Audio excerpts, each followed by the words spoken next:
जुआ में रहता है और शराब में रहता है। जहां शराब वहां कलयुग। द्यूतम पानम, इसलिए शराब पीना। आप लोग शराब पीते हैं कि नहीं? नहीं। शराब पीना सही है कि गलत है? कुछ लोग कहते हैं जी शराब तो सब लोग पीते हैं। यदि शराब पीना सही है, यदि कोई शराब पीने को सही ठहराता है, तो आप उससे बस एक छोटा सा सवाल कर लीजिएगा। यदि शराब पीना सही है तो प्लेन उड़ाने वाले पायलट को क्यों नहीं शराब पिलाई जाती?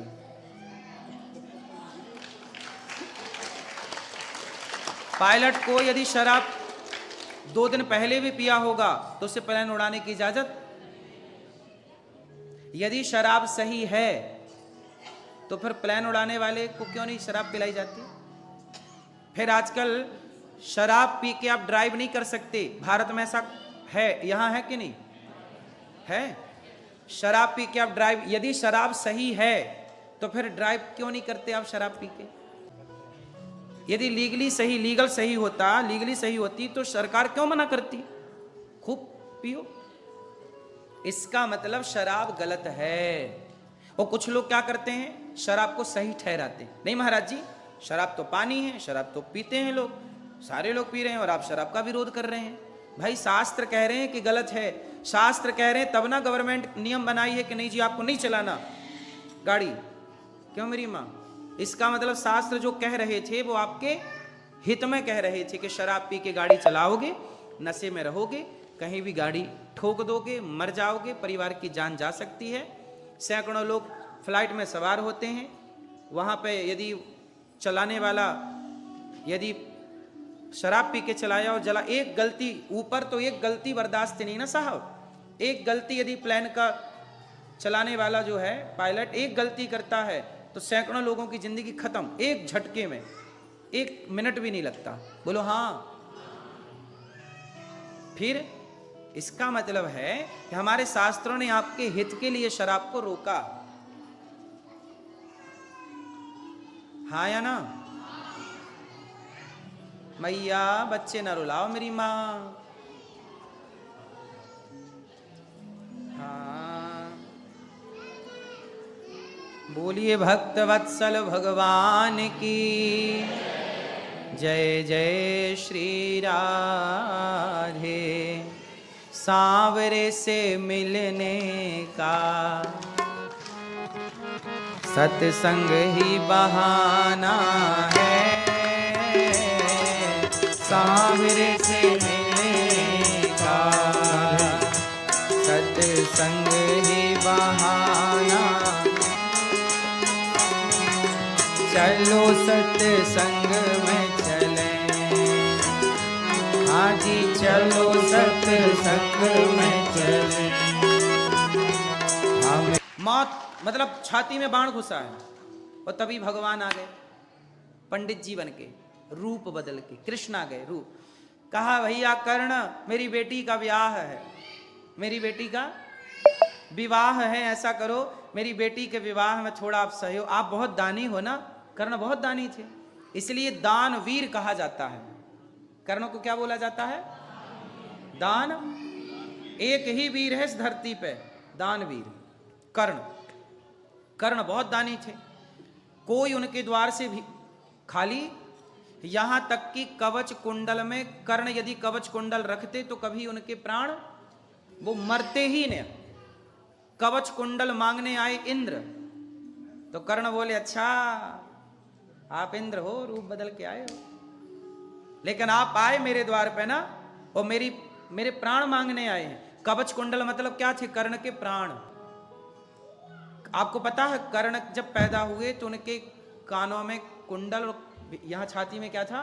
कुंड बचा था, और वो इस जन्म में नर नारायण के हाथों नष्ट होना था। तो नर थे अर्जुन और नारायण थे कृष्ण।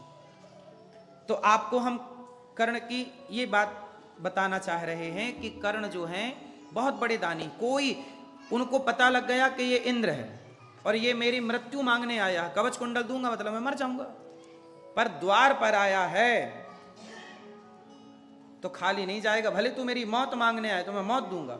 अपनी मृत्यु का दान किया है कर्ण ने, कवच कुंडल दे दिया। ये जानते हुए कि मैं मर जाऊंगा। ये रहता तो मैं कभी कोई धरती पे पैदा नहीं हुआ जो कवच कुंडल रहते कर्ण को मार सके। तो अर्जुन आ गए, इंद्र आ गए कि दो, दे दिया। ऐसे कर्ण को जब छाती पे बाण अर्जुन ने मारा और बाण छाती पे लगा, एक पंडित जी आ गए, मेरी बेटी का विवाह है, कर्ण थोड़ा सहयोग करो, मेरी बेटी के विवाह में थोड़ा योगदान दीजिए। तो ऐसी कौन सी जगह है जहां अंतिम संस्कार ना हुआ हो? धरती पर कोई ना कोई चींटी भी यदि मरी है तो वो वहीं मर गई, तो वो उसका अंतिम संस्कार वहीं हुआ।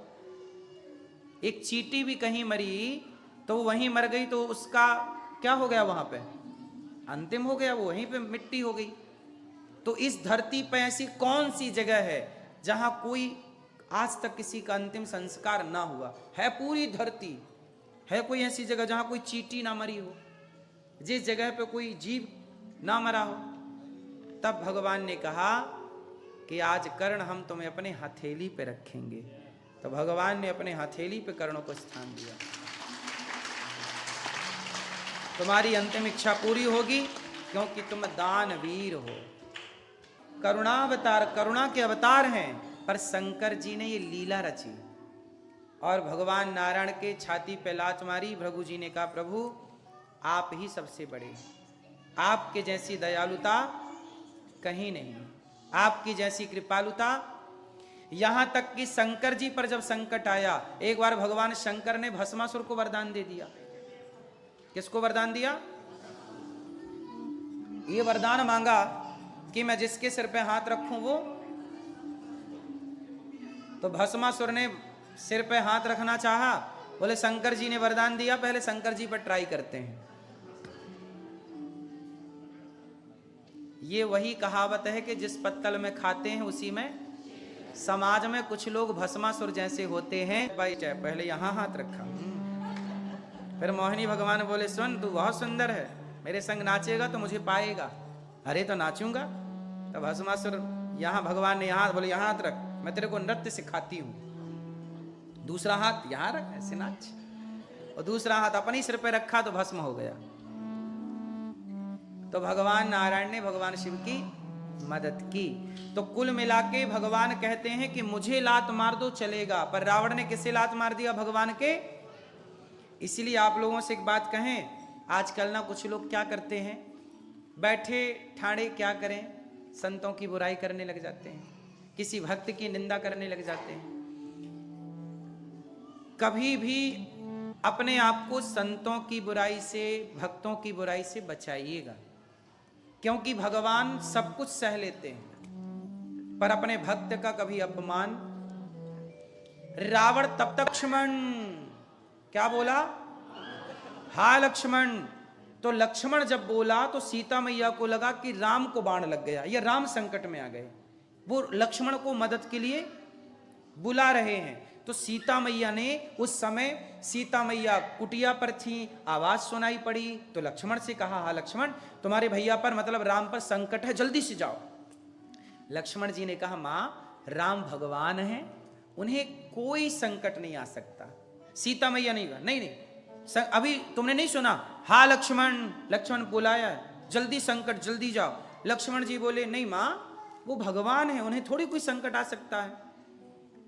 खूब समझाई सीता मैया के संकट है, लक्ष्मण जी ने खूब समझाया कोई संकट नहीं। तब सीता मैया को गुस्सा आ गया। सीता मैया ने कहा लक्ष्मण तुम तो चाहते ही हो कि राम मर जाए।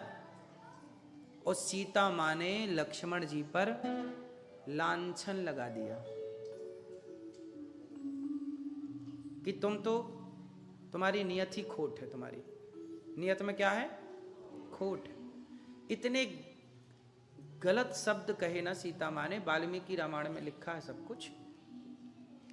लक्ष्मण जी इस बात से बहुत दुखी हो गए कि मां मुझे इस तरह का आरोप लगा रही है, मैं तो बेटा हूं आपका, मैंने तो सदा आपको मां के रूप में देखा है और आप ऐसी बातें। लक्ष्मण जी ने कुछ नहीं कहा सीता मैया के लिए कि लक्ष्मण रेखा खींची, मां ये राक्षसों से भरा है, आप यहां से बाहर ना निकलना, मैं राम की आज्ञा का उल्लंघन कर रहा हूं आपकी जिद के कारण।